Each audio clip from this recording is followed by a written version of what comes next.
श्री सीतारामचंद्राभ्याम नमः। श्रीमद् वाल्मीकि रामायण किष्किंधा कांड 11वां सर्ग। सुग्रीव के द्वारा वाली के पराक्रम का वर्णन। वाली का दुदुम्बी दैत्य को मारकर उसकी लाश को मतंग वन में फेंकना। मतंग मुनि का वाली को शाप देना। श्री राम का दुदुम्बी के अस्थि समूह को दूर फेंकना और सुग्रीव का उनसे साल भेदन के लिए आग्रह करना। श्री रामचंद्र जी का वचन हर्ष और पुरुषार्थ को बढ़ाने वाला था। उसे सुनकर सुग्रीव ने उसके प्रति अपना आदर प्रकट किया और श्री रघुनाथ जी से इस प्रकार प्रशंसा की। प्रभु, आपके बाण प्रज्वलित तीक्ष्ण एवं मर्म भेदी हैं। यदि आप कुपित हो जाएं तो इनके द्वारा प्रलय काल के सूर्य के भांति समस्त लोकों को भस्म कर सकते हैं। इसमें संशय की बात नहीं, परंतु वाली का जैसा पुरुषार्थ है, जो बल है और जैसा धैर्य है, वह सब एकचित होकर सुन लीजिए। उसके बाद जैसा उचित हो कीजिएगा। वाली सूर्योदय के पहले ही पश्चिम समुद्र से पूर्व समुद्र तक, दक्षिण सागर से उत्तर तक घूम आता है, फिर भी वह थकता नहीं है। पराक्रमी वाली पर्वतों की चोटियों पर चढ़कर बड़े बड़े शिखरों को बलपूर्वक उठा लेता और ऊपर को उछालकर फिर उन्हें हाथों में थाम लेता है। वनों में नाना प्रकार के जो बहुत से सुदृढ़ वृक्ष थे, उन्हें अपने बल को प्रकट करते हुए वाली ने वेग पूर्वक तोड़ डाला है। पहले की बात है, यहाँ एक दुदुम्बी नाम का असुर रहता था, जो भैंसे के रूप में दिखाई देता था। वह ऊंचाई में कैलाश पर्वत के समान जान पड़ता था। पराक्रमी दुदुम्बी अपने शरीर में 1000 हाथियों का बल रखता था। बल के घमंड में भरा हुआ वह विशाल काय दुष्टात्मा दानव अपने को मिले हुए वरदान से मोहित हो सरिताओं के स्वामी समुद्र के पास गया, जिसमें उत्ताल तरंगे उठ रही थी तथा जो रत्नों की निधि हैं, उस महान जल राशि से परिपूर्ण समुद्र को लांघ कर उसे कुछ भी न समझकर दुदुम्बी ने उसके अधिष्ठाता देवता से कहा, मुझे अपने साथ युद्ध का अवसर दो। राजन, उस समय महान बलशाली धर्मात्मा समुद्र उस काल प्रेरित असुर से इस प्रकार बोला, युद्ध विशारद वीर, मैं तुम्हें युद्ध का अवसर देने तुम्हारे साथ युद्ध करने में असमर्थ हूँ। जो तुम्हें युद्ध प्रदान करेगा उसका नाम बतलाता हूँ। सुनो, विशाल वन में जो पर्वतों का राजा और भयंकर शंकर का भगवान शंकर का ससुर है, तपस्वी जनों का सबसे बड़ा आश्रय और संसार में हिमवान नाम से विख्यात है, जहाँ से जल के बड़े बड़े स्रोत प्रकट हुए हैं तथा जहाँ बहुत सी कंदराएं और झरने हैं, वह गिरिराज हिमालय ही तुम्हारे साथ युद्ध करने में समर्थ है। वह तुम्हें अनुपम प्रीति प्रदान कर सकता है।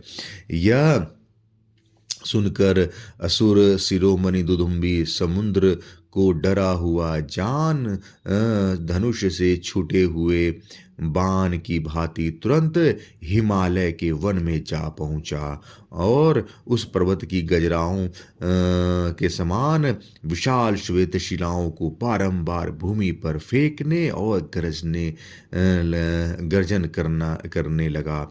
तब श्वेत बादल के समान आकार धारण किए सौम्य स्वभाव वाले हिमवान वहां प्रकट हुए। उनकी आकृति प्रसन्नता को बढ़ाने वाली थी। वे अपने ही शिखर पर खड़े होकर बोले, धर्मवत्सल दुदुम्बे, तुम मुझे कलेश न दो। मैं युद्ध कर्म में कुशल नहीं हूं। मैं तो केवल तपस्वी जनों का निवास स्थान हूं।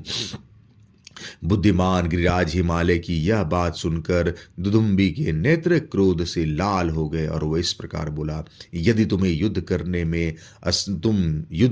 में असमर्थ हो तथा मेरे भय से ही युद्ध की चेष्टा से विरत हो गए हो, तो मुझे उस वीर का नाम बताओ जो युद्ध की इच्छा रखने वाले मुझको अपने साथ युद्ध करने का अवसर दे।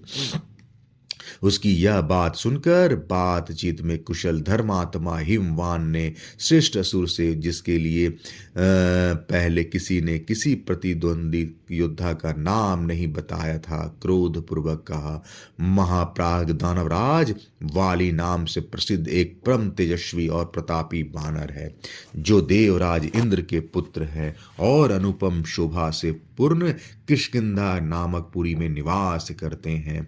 वे बड़े बुद्धिमान और युद्ध की कला में निपुण हैं। वे ही तुमसे जूझने में समर्थ हैं, जैसे इंद्र ने नमुची को युद्ध का अवसर दिया था, उसी प्रकार वाली तुम्हें द्वंद्व युद्ध प्रदान कर सकते हैं। यदि तुम यहाँ युद्ध चाहते हो तो शीघ्र ही चले जाओ, क्योंकि वाली के लिए किसी शत्रु की ललकार को सह सकना बहुत ही कठिन है। वह युद्ध कर्म में सदा शूरता प्रकट करने वाले हैं। हिमवान की बात सुनकर क्रोध से भरा हुआ दुदुम्बी तत्काल वाली के किष्किंधापुरी में जा पहुंचा। उसने भैंसे का सा रूप धारण कर रखा था। उसके शिंग बड़े तीखे थे। वह बड़ा भयंकर था और वर्षा काल के आकाश में छाए हुए जल से भरे महान मेघ के समान जान पड़ता था। वह महाबली दुदुम्बी किष्किंधापुरी के द्वार पर आकर भूमि को कपाता हुआ जोर जोर से गरजने लगा, मानो दुदुम्बी का गंभीर नाद हो रहा हो। वह आसपास के वृक्षों को तोड़ता, धरती को खुरों से खोदता और घमंड में आकर पुरी के दरवाजे को सींगों से खरोचता हुआ युद्ध के लिए डट गया। वाली उस समय अंतपुर में था। उस दानव की गर्जना सुनकर वह अमर्ष से भर गया और तारों से घिरे हुए चंद्रमा की भांति स्त्रियों से घिरा हुआ नगर के बाहर निकल आया। समस्त वनचारी वानरों के राजा वाली ने वहां सुस्पष्ट अक्षरों तथा पदों से युक्त परिमित वाणी से उस दुदुम्बी से कहा, महाबली दुदुम्बे, मैं तुम्हें अच्छी तरह जानता हूं। तुम इस नगर द्वार को रोक कर क्यों गरज रहे हो? अपने प्राणों की रक्षा करो। बुद्धिमान वानर राज वाली का यह वचन सुनकर दुदुम्बी की आंखें क्रोध से लाल हो गई। वह उससे इस प्रकार बोला, वीर, तुम्हें स्त्रियों के समीप ऐसी बात नहीं करनी चाहिए। मुझे युद्ध का अवसर दो, मैं तुम्हारा बल समझूंगा, अथवा वानर, मैं आज की रात में अपने क्रोध को रोके रहूंगा। तुम स्वेच्छानुसार काम भोग के लिए सूर्योदय तक का समय मुझसे ले लो। वानरों को हृदय से लगाकर जिसे कुछ देना हो दे दो। तुम समस्त कपियों के राजा हो ना, अपने सुहृद से मिल लो, सलाह कर लो, किष्किंधापुरी को अच्छी तरह देख लो, अपने समान पुत्र आदि को इस नगरी के राज्य पर अभिषेक्त कर दो और स्त्रियों के साथ आज जी भर कर क्रीड़ा कर लो। इसके बाद मैं तुम्हारा घमंड चूर कर दूंगा। जो मधुपान से प्रमत्त असावधान, युद्ध से भगे हुए, अस्त्र रहित, दुर्बल, तुम्हारे जैसे स्त्रियों से घिरे हुए तथा मदमोहित पुरुष का वध करता है, वह जगत भर में गर्भ हत्यारा कहा जाता है। यह सुनकर वाली मंद मंद मुस्कुराकर उन तारा आदि सब स्त्रियों को दूर हटा उस असुर राज से क्रोध पूर्वक बोला, यदि तुम युद्ध के लिए निर्भय होकर खड़े हो तो यह न समझो कि यह वाली मधु पीकर मतवाला हो गया है। मेरे इस मद को तुम युद्ध स्थल में उत्साह वृद्धि के लिए वीरों द्वारा किए जाने वाला औषध विशेष का पान समझो। उससे ऐसा कहकर पिता इंद्र की दी हुई विजयदायिनी स्वर्ण माला को गले में डालकर वाली कुपित हो युद्ध के लिए खड़ा हो गया। कपि श्रेष्ठ वाली ने पर्वताकार दुदुम्बी के दोनों शींगे पकड़कर उस समय गर्जना करते हुए उसे बारंबार घुमाया, फिर बलपूर्वक उसे धरती पर दे मारा और बड़े जोर से सिंहनाद किया। पृथ्वी पर गिराए जाते समय उसके दोनों कानों से खून की धाराएं बहने लगी। क्रोध के आवेश से युक्त हो एक दूसरे को जीतने की इच्छा वाले उन दोनों दुदुम्बी और वाली में घोर युद्ध होने लगा। उस समय इंद्र के तुल्य पराक्रमी वाली दुदुम्बी पर मुख को लातों, घुटने, शिलाओं और वृक्षों से प्रहार करने लगा। उस युद्ध स्थल में परस्पर प्रहार करते हुए वानर और असुर दोनों ही योद्धाओं ने में से असुर की शक्ति तो घटने लगी और इंद्र कुमार वाली की बढ़ने लगा। उन दोनों में वहां प्राणातंकारी युद्ध छिड़ गया। उस समय वाली ने दुदुम्बी को उठाकर पृथ्वी पर दे मारा, साथ ही अपने शरीर से उसको दबा दिया, जिससे दुदुम्बी पिस गया। गिरते समय उसके शरीर के समस्त छिद्रों से बहुत सा रक्त बहने लगा। वह महाबहु असुर पृथ्वी पर गिरा और मर गया। जब उसके प्राण निकल गए और चेतना लुप्त हो गई, तब वेगवान वाली ने उसे दोनों हाथों से उठाकर एक साधारण वेग से 1 योजन दूर फेंक दिया। वेग पूर्वक फेंके गए उस असुर के मुख से निकली हुई रक्त की बहुत सी बूंदें हवा के साथ उड़कर मतंग मुनि के आश्रम में पड़ गई। महाभाग वहां पड़े हुए उन रक्त बिंदुओं को देखकर मतंग मुनि कुपित हो उठे और इस विचार में पड़ गए कि यह कौन है जो यहाँ रक्त की छींटे डाल गया है। जिस दुष्ट ने सहसा मेरे शरीर से रक्त का स्पर्श करा दिया, वह यह दुरात्मा, दुर्बुद्धि, अजित आत्मा और मूर्ख कौन है। ऐसा कहकर मुनिवर मतंग ने बाहर निकलकर देखा तो उन्हें एक पर्वताकार भैंसा पृथ्वी पर प्राणहीन होकर पड़ा दिखाई दिया। उन्होंने अपने तपोबल से यह जान लिया कि यह एक वानर की करतूत है, अतः उस लाश को फेंकने वाले वानर के प्रति उन्होंने बड़ा भारी शाप दिया, जिसने खून के छींटे डालकर मेरे निवास स्थान इस वन को अपवित्र कर दिया है। वह आज से इस वन में प्रवेश न करे, यदि इसमें प्रवेश करेगा तो उसका वध हो जाएगा। इस असुर के शरीर को इधर फेंक कर जिसने इस वृक्षों को तोड़ डाला है, वह दुर्बुद्धि यदि मेरे आश्रम के चारों ओर पूरे 1 योजन तक की भूमि पर पैर रखेगा तो अवश्य ही अपने प्राणों से हाथ धो बैठेगा। उस वाली के जो कोई सचिव भी मेरे इस वन में रहते हो, उन्हें अब यहाँ का निवास त्याग देना चाहिए। वे मेरी आज्ञा सुनकर सुखपूर्वक यहाँ से चले जाएं। यदि वे रहेंगे तो उन्हें भी निश्चय ही श्राप दे दूंगा।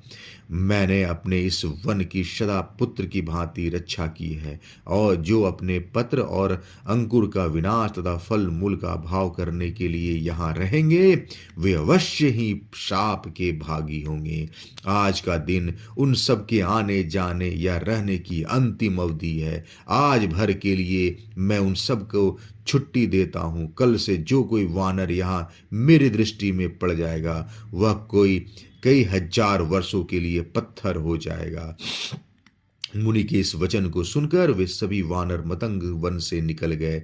उन्हें देखकर बाली ने पूछा, मतंग वन में निवास करने वाले आप सभी वानर मेरे पास क्यों चले आए? वनवासियों की कुशल है तो है ना? तब उन सभी वानरों ने स्वर्णमालाधारी वाली से अपने आने का सब कारण बताया तथा जो वाली को शाप हुआ था उसे भी कह सुनाया। वानरों की कही हुई यह बात सुनकर वाली महर्षि मतंग के पास गया और हाथ जोड़कर क्षमा याचना करने लगा, किंतु महर्षि ने उसका आदर नहीं किया। वे चुपचाप अपने आश्रम में चले गए। इधर वाली शाप प्राप्त होने से भयभीत हो बहुत ही व्याकुल हो गया। नरेश्वर तब से उस शाप के भय से डरा हुआ वाली इस समय इस महान पर्वत ऋषि मुख के स्थानों में न तो कभी प्रवेश करना चाहता है और न इस पर्वत को देखना ही चाहता है। श्री राम, यहाँ उसका प्रवेश होना असंभव है। यह जानकर मैं अपने मंत्रियों के साथ इस महान वन में विषाद शून्य होकर विचरता हूँ। यह रहा दुदुम्बी की हड्डियों का ढेर, जो एक महान पर्वत शिखर के समान जान पड़ता है। वाली ने अपने बल के घमंड में आकर दुदुम्बी के शरीर को इतनी दूर फेंका था। ये 7 साल के विशाल एवं मोटे वृक्ष हैं, जो अनेक उत्तम शाखाओं से सुशोभित होते हैं। वाली वाली इनमें से एक एक को बलपूर्वक हिलाकर पत्रहीन कर सकता है। श्री राम, यह मैंने वाली के अनुपम पराक्रम को प्रकाशित किया है। नरेश्वर, आप उस वाली को सम्रांगण में कैसे मार सकेंगे?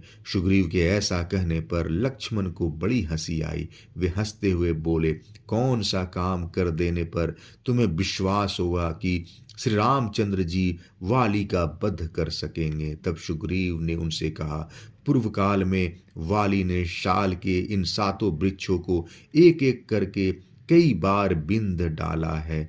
अतः श्री रामचंद्र जी भी यदि इनमें से किसी एक वृक्ष को एक ही बाण में छेद डालेंगे तो इनका पराक्रम देखकर मुझे वाली के मारे जाने का विश्वास हो जाएगा।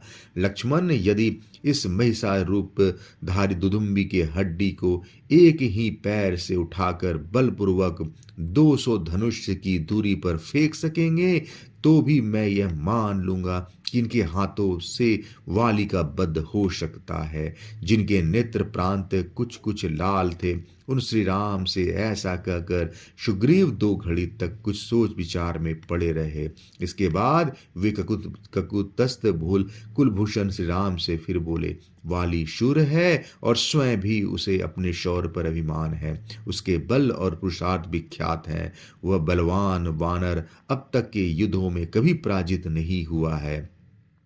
इसके ऐसे ऐसे कर्म देखे जाते हैं कि जो देवताओं के लिए दुष्कर है और जिनका चिंतन करके भयभीत हो मैंने इस ऋषिमुख पर्वत की शरण ली है। वानर राज वाली को जीतना दूसरों के लिए असंभव है। उस पर आक्रमण अथवा उसका तिरस्कार भी नहीं किया जा सकता।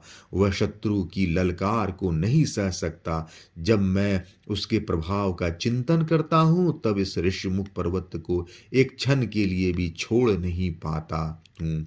ये हनुमान आदि मेरे श्रेष्ठ सचिव मुझ में अनुराग रखने वाले हैं। इसके साथ रहकर भी मैं इस विशाल वन में वाली से उद्विग्न और शंकित होकर ही विचरता हूँ। मित्रवत्सल, आप मुझे परम प्रिय मित्र श्रेष्ठ मित्र मिले हैं। पुरुष ही आप मेरे लिए हिमालय के समान है और मैं आपका आश्रय ले चुका हूं, इसलिए अब मुझे निर्भय हो जाना चाहिए। किंतु रघुनंदन, मैं उस बलशाली दुष्ट भ्राता के बल पराक्रम को जानता हूं और समर भूमि में आपका पराक्रम मैंने प्रत्यक्ष नहीं देखा है। प्रभु, अवश्य ही मैं वाली से आपकी तुलना नहीं करता हूँ, न तो आपको डराता हूँ न आपका अपमान ही करता हूँ। वाली के भयानक कर्मों ने ही मेरे हृदय में कायरता उत्पन्न कर दी है। रघुनंदन, निश्चय ही आपकी वाणी मेरे लिए प्रमाणभूत है, विश्वसनीय है, क्योंकि आपका धैर्य और आपकी यह दिव्य आकृति आदि गुण राख से ढकी हुई आग के समान आपके उत्कृष्ट तेज को सूचित कर रहे हैं। महात्मा सुग्रीव की यह बात सुनकर भगवान श्री राम पहले तो मुस्कुराए, फिर उस वानर की बात का उत्तर देते हुए उनसे बोले, वानर, यदि तुम्हें इस समय पराक्रम के विषय में हम लोगों पर विश्वास नहीं होता तो युद्ध के समय हम तुम्हें उसका उत्तम विश्वास करा देंगे। ऐसा कहकर सुग्रीव को संतावना देते हुए लक्ष्मण के बड़े भाई महाबाहु बलवान श्री रघुनाथ जी खिलवाड़ में ही दुदुम्बी के शरीर को अपने पैर के अंगूठे से टांग लिया और उस असुर के उस सूखे हुए कंकाल के पैर के अंगूठे से ही 10 योजन दूर फेंक दिया। उसके शरीर को फेंका गया देख सुग्रीव ने लक्ष्मण और वानरों के सामने ही तपते हुए सूर्य के समान तेजस्वी वीर श्री रामचंद्र जी से पुनः यह अर्थ भरी बात कही, सखे, मेरा भाई वाली इस समय मदमत और युद्ध में से थका था और दुदुम्बी का वह शरीर खून से भिगा हुआ मांस युक्त और नया था। इस दशा में उसने इस शरीर को पूर्व काल में दूर फेंका था, परंतु रघुनंदन इस समय यह मानसीन होने के कारण तिनके के समान हल्का हो गया है और आपने हर्ष एवं उत्साह से युक्त होकर इसे फेंका है। अतः श्री राम, इस लाश को फेंकने पर भी यह नहीं जाना जा सकता कि आपका बल अधिक है या उसका क्योंकि वह गीला था और यह सूखा। यह इन दोनों अवस्थाओं में महान अंतर है। तात आपके और उसके बल में वही संशय अब तक बना रह गया।